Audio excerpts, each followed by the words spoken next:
So I like to compare. So for the average Boisean, it costs them about $1,200 to heat and cool their house for a year. Okay. Heating and cooling. For us, it's $100 for the year.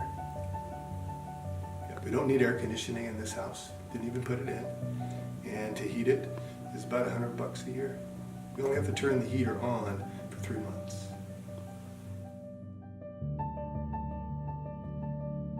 Yeah, you know, as you learn and as you study, you realize that there are some better decisions to be made than most people. That's the primary reason my wife and I choose straw bale, is because of its environmental friendliness. Yes. Right.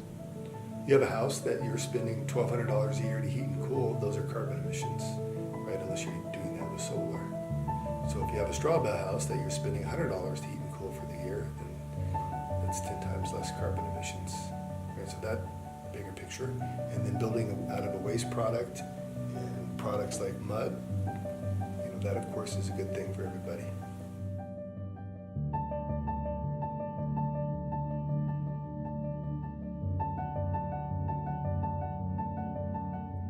If you'll point the camera up towards the sun, I know it'll blind it, but go ahead and do it for just a second. Because this is almost midday, and the shadow line on this house right now in mid-March is coming right here. As the sun gets higher in the sky later in the year, say June, which is the summer solstice, this overhang will protect it. So the whole idea in any type green building construction is to capture nature, which I just pointed to, the sun is nature, and then contain it in whatever kind of containment that you design for it to be. In this case, it's more of a encapsulated, conventional type construction with just emphasis on the quality of the insulation. In other words, we have 2 inches of blown-in cellulose, which is about $13 a square foot, as opposed to the pink blanket insulation, which most meets the minimum code, which most 2x6 builders put in their homes, but it's not an efficient application. And so but it only costs like $2 a square foot. So there again, you can get different applications and different qualities of insulation to meet your criteria. To get as much windows facing south as you can, and you know the winter sun is low in the horizon, goes at around 20 degrees, 25 degrees above horizon, and so you got that great winter sun coming in the house. And then in the summer, when the sun is high, you have some eaves so that it blocks that sun from coming in those windows in the summer. And then during the day, you can get that heat that you're gathering, move into the house if it's a bigger house. But in a small house like this, you don't really need to move that heat into these rooms because it's all open. But then you need ways to collect that heat as well. And so most people use concrete floors, tile floors. So like if you ever pass a brick building in the wintertime and the sun's been hitting it, those bricks are really warm and they'll give off that heat for a long time after that. If you have that part of your house, then you could principally build a house so that on sunny winter days the thermostat never kicks on, because you're storing that heat in the house itself. Yep. It's an old school way of doing something, and it gives you the extra benefit of having a subconscious nostalgia to it, because there again you've used real earthen materials as opposed to manufactured materials. We've had a few cars go by and you can't hear them. It's amazing how quiet it is in a straw bale house. Yeah, in fact, I know a lot of people that build, music studios out of it.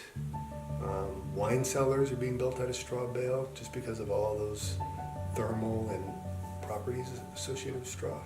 Yeah, I think in Crestone there's a giant yoga studio in Crestone, Colorado, built of straw bales. Yeah, there's wineries, markets, mansions, army barracks, schools, all built out of straw bales. Yeah, it's more common than people think.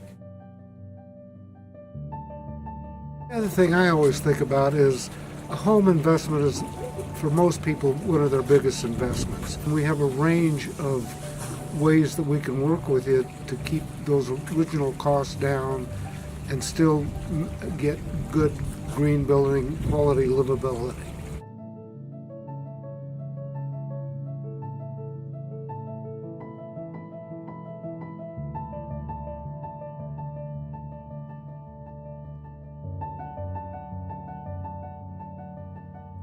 You just mentioned two figures, like $2 or $3 a square foot for typical bat insulation, which 90% of homes are built with to insulate the walls.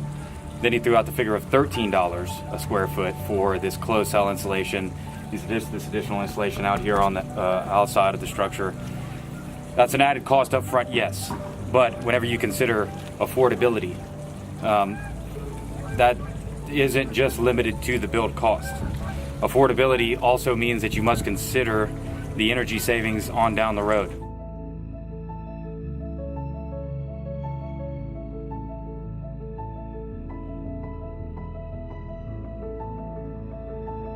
And you're gonna find a return on that early on investment well before the house reaches its usability limit, you know. So whenever, you know, I think commonly people get sort of maybe scared whenever they hear these additional figures, but when you amortize it over the life of the whole home, you're going to find that you're going to come in well under that cost.